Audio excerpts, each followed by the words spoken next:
चीज़ों को सीखने का, चीज़ों को समझने का या फिर उनको अनफोल्ड करने का, उसका भी एक सिलसिला होता है। तो सिलसिला बहुत ज़रूरी है सीखने के लिए, जानने के लिए। फिर गायकी जब तैयार हो जाती है, जब हम गाने लगते हैं या परफॉर्म करते हैं, तो वो सिलसिला मेंटेन करे ना करे, वो अपने आप आने लगता है आपके गायकी में। वो उभर के दिखता है कि हाँ, आपको जानकारी है इस बात की। लेकिन उससे पहले साधने के लिए जो ज़रूरी है वो है हर एक चीज़ को स्टेप वाइज जानना। जैसे सीढ़ियाँ हम चढ़ते हैं ना, तो वैसे ही हर एक चीज़ को, स्टेप्स को समझना, और उसके साथ execution of the voice, the sound, the production of the sound, उसको हम कैसे पहचानें, कैसे काम करें, ऊपर कैसे करें, नीचे कैसे करें, बीच में कैसे करें। और पलटों को जब रियाज करते हैं तो पलटों का जो तरीका होता है उनको डालने का, उनको निकालने का, जिसको हम टंग ट्विस्टर भी बोलते हैं, तो tongue twister is fine for the voice के लिए। कहाँ से कितना प्रेशर, कितना फोर्स देना चाहिए ताकि वो गले को हार्म ना करे, लेकिन मैं रियाज कर सकता हूँ। कोई कहेंगे कि 6 घंटा रियाज करो, 7 घंटा रियाज करो, 8 घंटा। अगर मेरा गला अगर उसके लिए तैयार नहीं है तो I be spoiling, I be hurting my voice. 2 घंटा भी करें लेकिन सही से करें, ये बहुत इंपॉर्टेंट है। उसके बाद 3 घंटे के लिए आपकी आवाज़ तैयार रहेगी, आप कर सकोगे। फिर 4 घंटा, फिर 5 घंटा, फिर 6 घंटा, जैसा हो, जितना आप कर सकते हो। करने के लिए कोई अंत नहीं है, लेकिन ये समझना बहुत ज़रूरी है कि मेरे आवाज़ में, मेरे गले में कितनी ताकत है कि इन चीज़ों को मैं आजमा सकूं या इनको मैं निकाल सकूं। तो इन्हीं बातों को लेकर मैं, जो मेरे टीचिंग सेशंस हैं, चाहे वो ऑनलाइन हो या ऑफलाइन हो, उन पे बहुत बहुत बहुत गौर से उन चीज़ों पे काम करने की कोशिश करता हूँ, क्योंकि हर एक इंसान अलग है, हर एक इंडिविजुअल अपने आप में स्पेशल है। आपको जो चाहिए उसको नहीं चाहिए, मुझे जो चाहिए सामने वाले को नहीं चाहिए, लेकिन करना सबको है।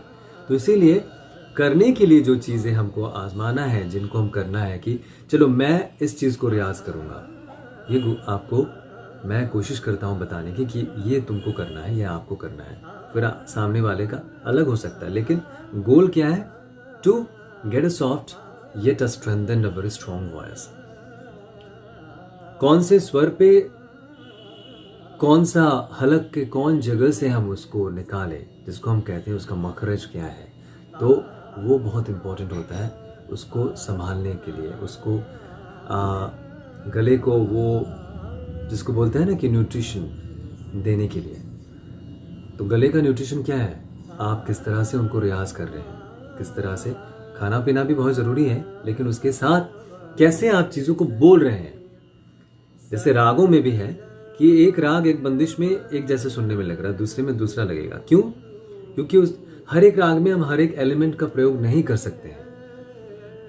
कौन सा बंदिश जो है, जो कंपोजिशन है, वो कैसे क्या कह रहा है, उसके हिसाब से। अगर वो तानदार भी है तो उस तान को हम कहाँ से निभाएं कि इस बंदिश का, इसकी जो चाहत है, ये जो चाह रहा है वो निकले।